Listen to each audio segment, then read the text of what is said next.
ल साथै हेर्नुहोस् त यिनीहरू जिम गएर सबैको शरीर एउटै छ पुरा हेर्नु बडी सिक्स प्याक कम्पिटिसन चलेर रहेछ यिनीहरूको त्यहाँ उठाउने भनेर।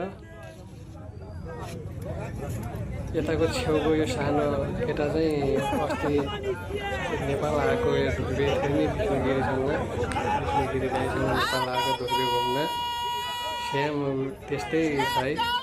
ल त्यस्तो झन्डै त्यस्तै देखिन्छ। हाइट चाहिँ एउटै होला, अलिकता फेस पनि मिल्ला कता खोज्छ है। हेर्नुहोस् है कम्पिटिसन चलिरहेको यसले चाहिँ अलि उठाउनलाई अलि भारी माने उयो चाहिँ झर्कै उठाएको थियो। लेकिन सबको ज्यान एउटै छ, सबले जिम गर्छ हेर्नु त। प्रायः जस्तो यो अफ्रिका न अरू हो कि कहाँ गर्नु यस्तो यिनीहरूको